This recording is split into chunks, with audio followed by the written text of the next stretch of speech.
నేను తొలిసారి ఎమ్మెల్యేగా మంత్రిగా అసెంబ్లీకి వెళ్ళినప్పుడు చాలా విచిత్రమైన సంఘటన తొలిసారే చూశాను. Jaganmohan Reddy and team black కండువాలు వేసుకుని సేవ్ డెమోక్రసీ అనుకుంటా వచ్చారు. ఆ రోజు నాకు అనిపించింది వీళ్ళకి సిగ్గు శరాలు ఏమి ఉండవా అని ఆ రోజు అనిపించింది. మరి మాకున్నాయి సిగ్గని తర్వాత రోజునే వాళ్ళు ప్రూవ్ చేసుకోవడం జరిగింది. తర్వాత రోజు నుంచి అసెంబ్లీ జరిగిన నాళ్ళు కూడా ఏ రోజు అసెంబ్లీకి రాలేదు. దానికి కారణం ఎక్కడ అవినీతి గురించి ప్రశ్నిస్తారో, ఎక్కడ ఫ్యాక్షనిజం గురించి ప్రశ్నిస్తారో, అలాగే ఎక్కడ గంజాయి గురించి ప్రశ్నిస్తారో అధికార పక్షం వాళ్ళని ముఖం చాటేసిన వైనం. మరి అవినీతి విషయానికి వస్తే ఈరోజు కృష్ణా జిల్లా పెద్దిరెడ్డి, జూనియర్ పెద్దిరెడ్డి ఒకరు బయటకు వచ్చారు. ఆయనే జోగి రమేష్ గారు. మరి ఆయన కుటుంబ సభ్యులు చేసిన అవినీతి ఈరోజు బయటికి రావడం జరిగింది. అదేవిధంగా వాళ్ళ అబ్బాయిని కూడా అరెస్ట్ చేయడం జరిగింది. ముఖ్యంగా అగ్రిగోల్డ్ బాధితుల్ని మేము ఆదుకుంటామని 2019 సంవత్సరంలో ఇంటింటా ప్రచారం చేసి మిమ్మల్ని ఆదుకుంటాం అని ప్రచారం చేయటమే కాక బాధిత కుటుంబాల దగ్గరకు కూడా వెళ్ళి భరోసా ఇవ్వడం జరిగింది. మరి అగ్రిగోల్డ్ భూములు అన్యకాంతం అయ్యాయి, దాని మీద విచారణ చేపట్టండి అని యాజమాన్యం మరి పోలీసులను సంప్రదించగా అధికారులు సుదీర్ఘ విచారణ తర్వాత ఈరోజు వాళ్ళ అబ్బాయిని అరెస్ట్ చేయడం జరిగింది. అలాగే విజయవాడ రూరల్లో అంబాపురం గ్రామంలో అగ్రిగోల్డ్కి ఉన్న భూములు ఈడీ అటాచ్మెంట్లో ఉన్నాయి. జీవో నంబర్ 117 తేదీ 14/8/2018 మరియు జీవో నంబర్ 133 తేదీ 17/10/2019 స్పష్టంగా ఆదేశాలు కూడా ఇవ్వడం జరిగింది. విజయవాడ రూరల్లో అంబాపురం గ్రామంలో సిఐడి అటాచ్మెంట్లో ఉన్న భూముల్ని జోగి రమేష్ కుమారుడు జోగి రాజు, అలాగే రమేష్ బాబాయ్ జోగి వెంకటేశ్వరరావు గారి పేరు మీద ఉన్న సర్వే నంబర్ 88లో 2160 చదరపు గజాల భూమిని కొనుగోలు చేశారు. 9/12/2022 కొనుగోలు చేసిన భూమిని రికార్డులు తారుమారు చేసి సర్వే నంబర్ కూడా మార్చేశారు.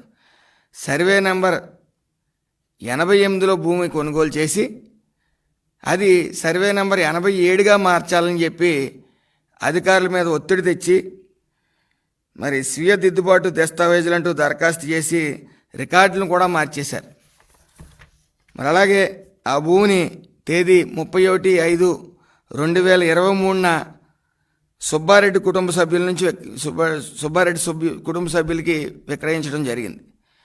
ఆ భూమి వ్యవహారంలో అడుగున జోగి రమేష్ అధికార దుర్వినియోగం చేయడం జరిగింది. అలాగే గ్రామ సర్వేయర్ ఎటువంటి సర్వేలు చేయకుండా సర్వే చేసినట్టు రికార్డులు సృష్టించి ఆమె లాగిన్ ద్వారా అప్లోడ్ చేసి సర్వే పూర్తిగా చేసినట్లు రికార్డులు సృష్టించారు. అదేవిధంగా సర్వే సమయంలో సరిహద్దుదారులు కిరణ్ రాంబాబులకి నోటీస్ ఇచ్చినట్లు, వాళ్ళు దాన్ని నిర్ధారించినట్లు చెప్పారు. వాస్తవానికి వాళ్ళు ఎటువంటి నోటీసులు అందలేదు, వాళ్ళకి ఏ పుణ్యం పాపం కూడా తెలియదు.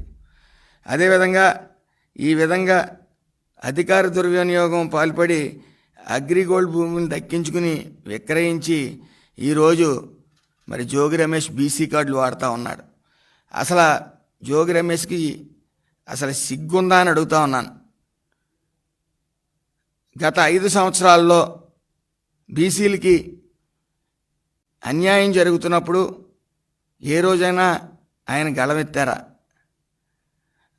బీసీల్లో ఉపకులాలని గౌడ్ కార్పొరేషను, అలాగే సెట్టిబల్జీ కార్పొరేషన్లని ఇలా విడదీసి ఛాంబర్లైన్ నామినేటెడ్ పదవులు ఇవ్వడం జరిగింది.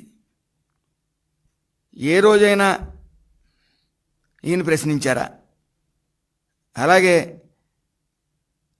ఈ యొక్క కార్పొరేషన్లకి ₹1 నిధులన్నా ఇవ్వడం జరిగిందా? మరి ఆ రోజున ఈయన ఏం చేయగలిగారు? అదేవిధంగా ఈయన గీత ఉపకులాలకు చెందిన వ్యక్తి జోగి రమేష్. మరి గీత ఉపకులాలకి ఏ రోజైనా ₹1 ఇప్పించగలిగాడు ఆయన? కళ్ళు దుకాణాలు అన్నీ తీసేశారు. కనీసం ఆ కుల వృత్తి పోయింది, లిక్కర్ లైసెన్స్లన్నా 2-3 ఇప్పించగలిగాడా? మరి ఆ కుల వృత్తికి కూడా ఉపకారం చెయ్యని మంత్రి ఎవరైనా ఉన్నారంటే జోగి రమేష్ అనే చెప్పుకోవచ్చు. పోని కుల వృత్తి వదిలితే ఆయన సొంత కులస్తుడు అమర్నాథ్ గౌడ్ని పెట్రోల్ వేసి తగలబెట్టేస్తే ఈయన ఏ రోజన్నా ఇంటికి వెళ్ళి పలకరించగలిగాడా? కనీసం ఏ భరోసా ఇవ్వకుండా వాళ్ళని పలకరించకుండా ముఖం చాటేసిన వ్యక్తి ఈరోజు బీసీ కార్డు కేసులు ఇరుక్కుని వాళ్ళ అబ్బాయి ఇరుక్కున్నప్పటికీ, అతను చేసిన అవినీతులు బయటడినప్పటికీ ఈ కులం కార్డు వాడుతూ ఉన్నాడు ఈయనే కాదు, కేవలం ఈ కులం కార్డు మీద మాత్రం ఈయనకి ఎమ్మెల్యే ఇవ్వలేదు, మంత్రి ఇవ్వలేదు. గతంలో ఈయన చంద్రబాబు నాయుడు గారి ఇంటి మీద దాడి చేయడానికి 20 కార్లు వేసుకెళ్ళి జగన్ గారి మెప్పు కోసం హడావుడి సృష్టించి మంత్రి పదవి, ఎమ్మెల్యే పదవి తీసుకున్నారు. అలాగే పేరు నాని కానీ, కొడాల నాని కానీ లోకేష్ గారిని, పవన్ కళ్యాణ్ గారిని దూషించి మరి మంత్రి పదవి తీసుకున్నారు. ఇక్కడ కులంలో బలం ఉందని మాత్రం వీళ్ళు ఎవరికి ఇవ్వలేదు. కేవలం వీళ్ళు బూతులు తిడతారో, వాళ్ళు దాడులు చేస్తారో, అలాగే సంబరాల రాంబాబు ఏదైతే ఈ కృష్ణలీలలు ఉన్నాయో ఆ కృష్ణలీలలు చూసి ఆయనకి మంత్రి పదవి ఇవ్వడం జరిగింది. వీళ్ళందరికీ కూడా ఈ కృష్ణలీలలో ఏదైతే ఈ దాడులు చేయటం, అలాగే బూతులు తిట్టే వాళ్ళకి మంత్రి పదవులు ఇచ్చారు కాబట్టే ఈరోజు మంత్రులందరూ బెడ్ రెస్ట్ తీసుకుంటూ ఉన్నారు. అలాగే 11 మంది క్రికెట్ టీంతో ఆయన నడుస్తూ ఉన్నాడు. ఏదేమన్నప్పటికీ ఆంధ్రాలో రాజారెడ్డి రాజ్యాంగం నడవట్లేదు, అంబేద్కర్ గారు రాజ్యాంగమే నడుస్తూ ఉంది, అది గమనించాలి.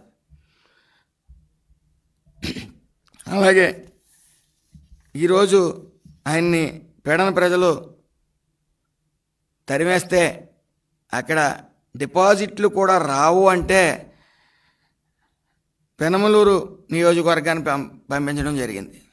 అక్కడ కూడా ప్రజలు ఆయనకి తగిన బుద్ధి చెప్పారు. మరి ఇప్పటికైనా కళ్ళు తెరిచి